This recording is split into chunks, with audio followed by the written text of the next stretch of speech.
Hello students, मैं Anshika MGI education. कल मैं आप लोगों के लिए कोर्सेज लेके आई थी, बेसिक कंप्यूटर टैली के एंड और भी कोर्सेज थे जो कि आपने देखे होंगे। आज मैं आप लोगों के लिए फर्स्ट वीडियो लेके आई हूँ, ठीक है, जो कि टैली की है। टैली तो आप लोगों ने सुना होगा कि अकाउंटिंग से रिलेटेड होता है, जिसमें हमारे ट्रांजेक्शन आइडेंटिफाई होते हैं, ठीक है। बट टैली के लिए हमें अकाउंटिंग आनी चाहिए। तो सबसे पहले आज हम पहले वीडियो पे देखेंगे अकाउंटिंग क्या होती है, ठीक है। जब आपको अकाउंटिंग के बारे में पता चल जाएगा तो टैली पे काम करना बहुत आसान हो जाएगा, ठीक है। तो पहले आज हम लोग अकाउंटिंग देखते हैं, अकाउंटिंग क्या होती है, ठीक है। तो हमारी फर्स्ट स्लाइड में है व्हाट इज अकाउंटिंग। अकाउंटिंग क्या है, ठीक है।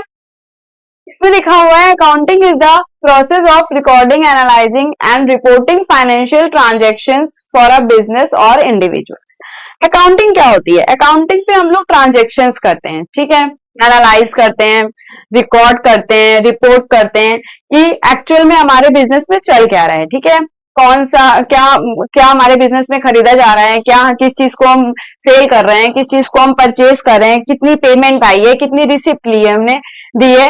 तो वो हम लोग सब कुछ कहाँ करते हैं? अकाउंटिंग पे करते हैं, ठीक है। तो उसके बाद नेक्स्ट हमारा आता है फंक्शंस ऑफ अकाउंटिंग। जैसे अकाउंटिंग में हम लोग रिपोर्टिंग कर रहे हैं, रिकॉर्डिंग कर रहे हैं, तो वैसे ही हम लोग इस पे क्या करते हैं, देखते हैं कि हम लोगों ने जो रिकॉर्ड किया है वो सही रिकॉर्ड हुआ है। एनालाइज करेंगे कि जो हम लोग कर रहे हैं क्या वो सही जा रहा है, हमारा प्रॉफिट में हमारा बिजनेस है कि लॉस में है। तो ये सब हम लोग अकाउंटिंग के थ्रू देखते हैं, ठीक है।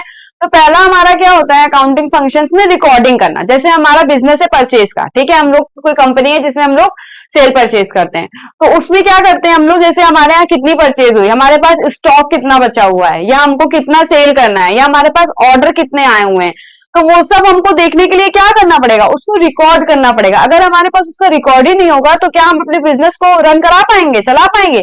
नहीं चला पाएंगे। तो उसके लिए हम लोगों को सबसे पहले क्या करना पड़ता है? रिकॉर्ड करना पड़ता है, ठीक है। नेक्स्ट हमारा आता है क्लासिफाइंग।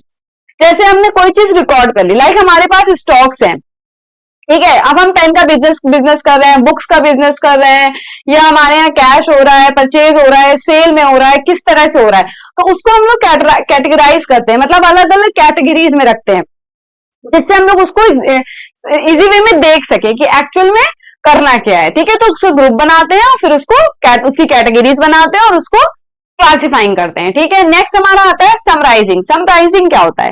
जैसे हमने कोई रिकॉर्ड कर लिया, ठीक है, रिकॉर्ड कर लिया, उसके बाद उसको क्लासिफाई करा लिया, अब उसको समराइज करना है, ठीक है। तो इसमें क्या लिखा हुआ है? Compiling the classified data into financial statement such as income statement, balance sheet and cash flow. तो हम लोग क्या करेंगे, उसको इस तरह से उसको मैनेज करेंगे ताकि हम लोग ऐसे समराइज करेंगे कि उसको हम लोग इजिली वे में देख सकें कि क्या हुआ है, बैलेंस शीट कैसे, बैलेंस शीट में क्या बना है, हमारी कितनी कैपिटल है, या फिर कितना नेट प्रॉफिट आया है, कितनी नेट सेल है, तो जो भी है वो सब हम लोग कहाँ समराइजिंग में करके इजिली देख सकते हैं, ठीक है। नेक्स्ट हमारा आता है रिपोर्टिंग। जैसे हमने डेटा रिकॉर्ड किया, क्लासिफाई किया, समराइज किया, अब हमको क्या करना है? उसकी रिपोर्टिंग देनी है। तो रिपोर्टिंग देने के लिए हम लोग क्या करते हैं? कभी भी हम लोगों को कहीं पर भी रिपोर्टिंग देनी होती है, हम लोग उसके लिए एक रिपोर्ट तैयार करते हैं कि इतना हमारे में ट्रांजेक्शन हुए हैं, इतना हमारे में इतनी इनकम हुई है, इतने हमारे लॉसेस हुए हैं, उसको उसके अकॉर्डिंगली हम लोग देखते हैं कि एक्चुअल में हमारे बिजनेस में क्या चल रहा है, ठीक है।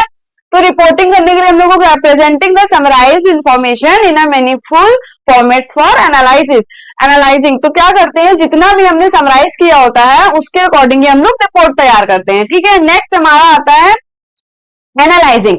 अब हमने रिपोर्टिंग कर ली, ठीक है, क्लासिफाइंग कर दिया, रिकॉर्ड कर लिया, सब कुछ करने के बाद रिपोर्ट के थ्रू हम लोग क्या करेंगे? एनालाइज करेंगे। जैसे हमारे पास कोई रिपोर्ट आती है तो हम लोग देखते हैं ना उसमें क्या हुआ है, लाइक हम लोग मेडिकल की रिपोर्ट्स कोई ले लें, मेडिकल रिपोर्ट्स आती हैं, हम लोग सब कुछ कराते हैं, उसमें लिखा होता है ना कि क्या क्या क्या कौन सी प्रॉब्लम हुई है, क्या हुआ है, तो जो भी उसमें होता है हम लोग उसी के थ्रू हम लोग को पता चलता है ना एक्चुअली में हमें कौन सी बीमारी है, कौन सा रोग है।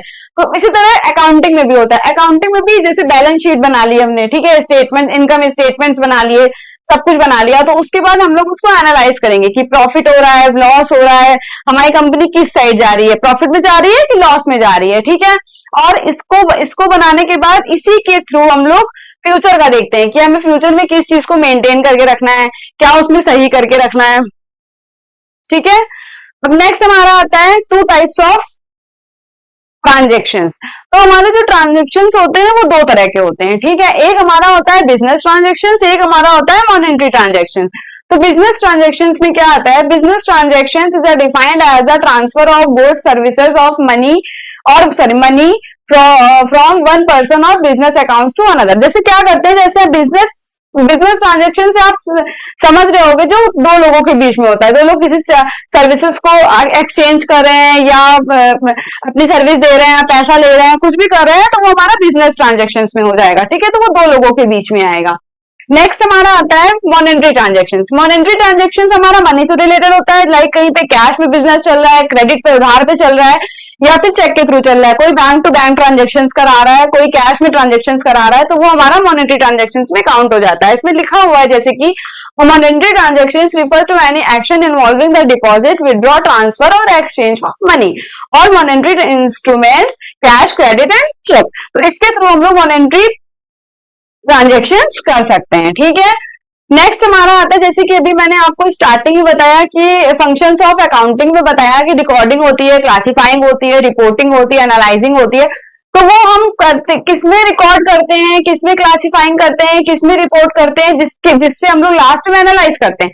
तो वो उसके लिए हम लोगों को क्या बनाना पड़ता है, उसके लिए रिकॉर्डिंग हम लोग प्राइमरी बुक्स में करेंगे। ठीक है, जर्नल पे करेंगे और डे बुक में करेंगे। जर्नल एंट्रीज आपने देखी होंगी, जो हम लोग जर्नल एंट्रीज करते हैं बेसिकली अकाउंटिंग में सिखाई जाती हैं।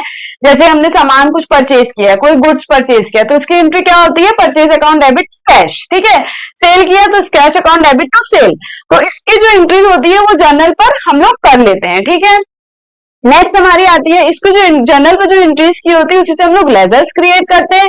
लेजर्स को जैसे कौन सी चीज किसमें क्लासिफाई करते हैं, जैसे मैंने बताया था आपको, कैटेगरीज बनाते हैं, ग्रुप्स में रखते हैं। तो वैसे ही कैश का लेजर बना रहे हैं हम लोग, कि हम लोग सेल का लेजर बना रहे हैं, परचेज का लेजर बना रहे हैं, तो उसमें बता के हम लोग क्लासिफाई कर सकते हैं कि क्या चीज किससे रिलेटेड है। ठीक है, नेक्स्ट हमारा आता है रिपोर्टिंग। रिपोर्टिंग क्या होती है, जैसे हम लोगों ने अभी रिकॉर्ड कर लिया, क्लासिफाई कर लिया, अब हम लोग उसकी रिपोर्टिंग करेंगे। रिपोर्टिंग के लिए हमें फाइनल अकाउंट चाहिए, क्योंकि अगर हमारे पास फाइनल अकाउंट्स नहीं होंगे तो हम लोग रिपोर्ट क्या करेंगे। ठीक है, और फाइनल अकाउंट से ही हमारा रिजल्ट आएगा। ठीक है, तो पहला क्या आ जाएगा, मतलब फाइनल अकाउंट्स बनाते हैं उसमें हम थ्री टाइप्स ऑफ अकाउंट्स बनाते हैं। पहला क्या बनाते हैं, trading account, profit and loss account and balance sheet. Trading account जो होता है वो हमारा direct income and direct expenses से रिलेटेड होता है। उसमें जो भी फैक्ट्री में जो काम हो रहा होता है उससे रिलेटेड जो भी ट्रांजेक्शन्स होते हैं वो हमारे किस में जाते हैं, ट्रेडिंग में जाते हैं। प्रॉफिट एंड लॉस हमारा इनडायरेक्ट एक्सपेंसेस और इनडायरेक्ट लॉसेस से रिलेटेड होता है, जो हमारे ऑफिस से रिलेटेड होते हैं।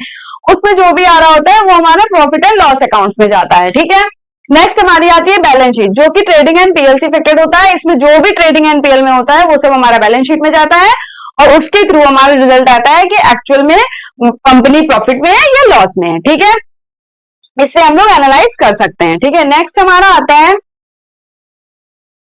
Accounting period. Three types of accounting period होते हैं, एक प्रीवियस ईयर होता है, एक असेसमेंट ईयर होता है और एक फाइनेंशियल ईयर होता है। ठीक है, प्रीवियस ईयर को हम लोग कह सकते हैं बीता हुआ साल, जो हमारा साल जा चुका है वो प्रीवियस ईयर है।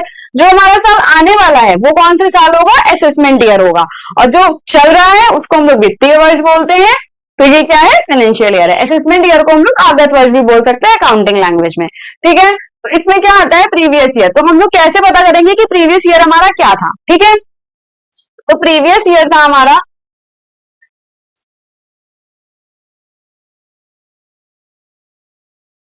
जो कि हमारा 1 अप्रैल 20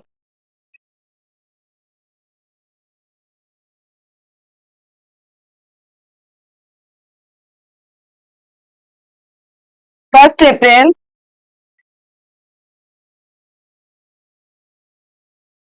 2024 से स्टार्ट हुआ था, और ये इसकी एंडिंग कब हुई थी, 31 मार्च 2025 को ये एंड हो गया था। कौन सा ईयर, प्रीवियस ईयर। फिर हम बात करते हैं असेसमेंट ईयर की, आगत वर्ष। जो हमारा साल अब आएगा, अभी जो हमारा साल चल रहा है वो फाइनेंशियल ईयर है, अब जो आने वाला होगा वो कौन सा होगा, असेसमेंट ईयर। तो वो अब क्या हो जाएगा, अभी के लिए जो होगा तो वो हो जाएगा 1 अप्रैल 2026 टू 31 मार्च 2027। मतलब कि ये 1 अप्रैल 2026 से स्टार्ट होगा और 31 मार्च 2027 को इसका क्या हो जाएगा, एंड हो जाएगा। ठीक है, फाइनेंशियल ईयर वो होता है जो अभी चल रहा है, तो कौन सा ईयर चल रहा है जिसके थ्रू हम लोग अभी अकाउंटिंग में वर्क कर रहे हैं, तो वो है हमारा 1 अप्रैल 2025 से ये स्टार्ट हुआ था 31 मार्च 2026 को इसकी क्लोजिंग हो जाएगी। ठीक है, तो वो हमारा फाइनेंशियल वित्तीय वर्ष बोलते हैं उसको। ठीक है, इतनी चीजें क्लियर हो गई, इसमें कोई कंफ्यूजन आई होगा आप लोगों को नहीं होगा। ठीक है, नेक्स्ट हमारा आता है टाइप्स ऑफ अकाउंट। अकाउंटिंग में 3 टाइप्स के अकाउंट होते हैं। कौन कौन से होते हैं? पर्सनल अकाउंट होता है, रियल अकाउंट होता है और नॉमिनल अकाउंट होता है। पर्सनल अकाउंट वो होता है जो हमारे व्यक्तिगत खाता होता है। रियल अकाउंट वास्तविक खाता, नॉमिनल अकाउंट नाम मात्र खाता। तो रियल अकाउंट वो होता है जो हमारे कस्टमर से रिलेटेड होता है। ठीक है, कस्टमर हो गया या कोई पर्सन हो गया, ठीक है, या फिर लेंडर्स हो गए, तो उससे रिलेटेड जो होता है वो होता है पर्सनल अकाउंट। रियल अकाउंट हमारा वास्तविक खाता होता है जो हमारी बिल्डिंग से, फर्नीचर से या फिर प्रॉपर्टीज हो गई उससे रिलेटेड होता है। ठीक है, नॉमिनल अकाउंट हमारा होता है नाम मात्र खाता, ये हमारी एक्सपेंसेस एंड इनकम रिलेट करता है। ठीक है, इसके कुछ रूल्स होते हैं, इसके गोल्डन रूल्स होते हैं जो हमारे अकाउंटिंग में अप्लाई होते हैं। अगर हम लोग परचेज में अकाउंट एंट्रीज कर रहे हैं, परचेज वाउचर पे या फिर हम लोग सेल वाउचर पे, जब हम लोग टैली में वाउचर्स बनाएंगे तो उस पर जो एंट्री होंगी उसके लिए हमें अकाउंटिंग के गोल्डन रूल्स आने चाहिए। ठीक है, इसमें ये बता दें पर्सनल अकाउंट में क्या डेबिट हो रहा है, क्या क्रेडिट हो रहा है। ठीक है, रियल अकाउंट में क्या डेबिट हो रहा है, क्या क्रेडिट हो रहा है, नॉमिनल में भी ऐसे ही होता है। ठीक है, तो वो मैं आपको नेक्स्ट वीडियो में बताऊंगी इसके आगे की गोल्डन रूल्स कि वो कैसे अप्लाई होते हैं और कौन कौन से होते हैं। Thank you so much for watching me.